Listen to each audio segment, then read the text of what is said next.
In February of 1741, Caesar and Prince, two black men, rob a store. With the help of the store owner, Caesar is in prison. Order in the court. We now call Mary Burton as our first witness.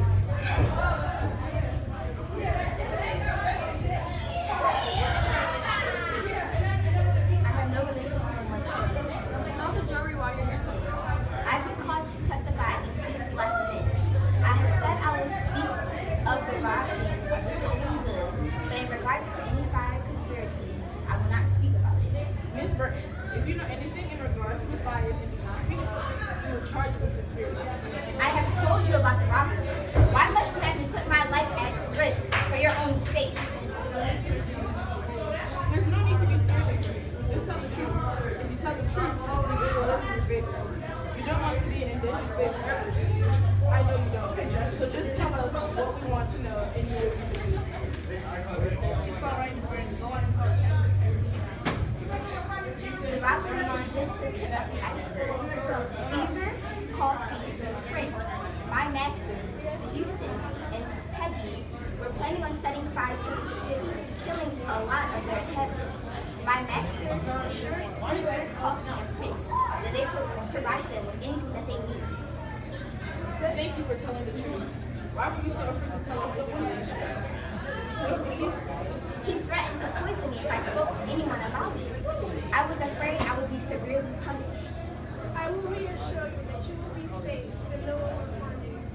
Thank you for your care. Good job, Miss Mary. You may now step down.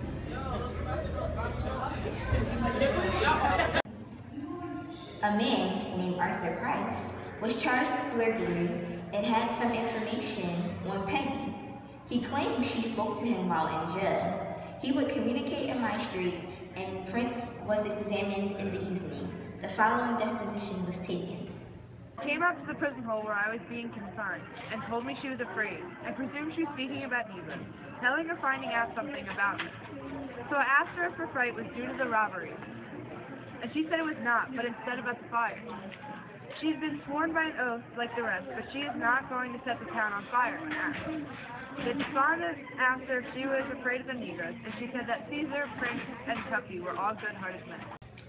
The Houstons and Peggy were committed as Confederates to the conspiracy while the sentencing of Caesar and Prince was going on. Meanwhile, Caesar and Prince were being charged with larceny and being sentenced. Caesar and Prince, the grand jury having found two indictments against Sirius for felony of stealing from Mr. Hogg and Mr. Myers Cohen, you have put yourselves upon God and our country, the same country that has proven you guilty. The court has pronounced you your sentences for the crime you have committed. We have come to a verdict. We have found the defendant guilty of all charges and be sentenced to execution on the 11th day, May 11th. On the 11th day, Monday, May 11th, Caesar and Prince were executed at the gallows according to their sentence. Caesar was hung in chains. They denied every accusation against them until the time of their hanging. Until this day, they never confessed to having anything to do with the fires or burglaries. The next day, May 12th, Coffee, along with another, were tried in front of a jury. Coffee was one of the Geneva Club that was sworn in, but he did not go to the meeting because he was asleep. Why was Peggy called down so often? Peggy may as well have discovered something about the fires in New York City. He was asked about the blacks being executed on Monday, and if he was afraid they would ever uncover anything about the fires and conspiracies. He said he was not scared of any of that getting out, because they would be burned to ashes before anything got out. When did I say that? I know that BS came out of my mouth. That is what I know, and why do I have to lie to the jury, sir? Exactly. Next day, Mary Burton was sworn in to reveal any information she withheld. I would see many black folks at the household of the Houstons, possibly 30 or more blacks every Sunday. They would usually play games, but many of the blacks were concerned with the conspiracy about the fires. Mr. Houston, Mrs. Houston, and their daughter, Sarah, were the most verbal when speaking of the fires. They would talk about burning the town and destroying all its people, and these blacks would nod and agree. All of the blacks in the Houstons would swear an oath that they would not speak of the fires and no one is to ever find out about them. Coffee, Caesar, and Prince were all sworn and were told to take care of the case. Caesar paid Mr. Houston £12 in order to obtain weapons for whatever reason. I don't know. A few days later, May 30th, Coffee confessed at the stake. Caesar and Prince, the grand jury, having found two indictments against two of you for felonious stealing from Mr. Hogg and Mr. Myers Cohen, you have put yourselves upon God and our country, the same country that has proven you to be guilty.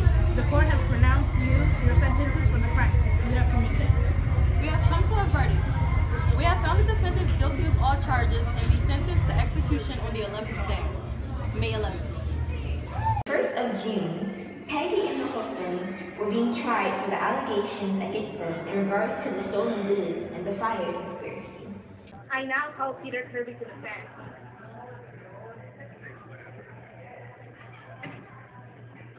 Mr. Kirby, what's your relationship with the Houstons? Just friends. What do you have to say about them?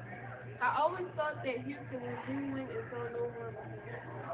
Is that all? Yes. I now call Francis Alexis to the stand. What is your relationship with the Houstons? Neighbors. What do you have to say about them? Houston lives next to me at the dock. He was very disorderly and sold liquor. I will always see his visitors during the nighttime in broad daylight. Any more witnesses? No more, sir. After the evidence was viewed and testimonies were taken into account, the Holstons and Margaret, aka Peggy, Carey, were sentenced to execution and were all hanged on June 12th. Many more blacks who were said to be involved were executed, and about 4 whites were executed. Many of the other whites were sentenced to exile. The end.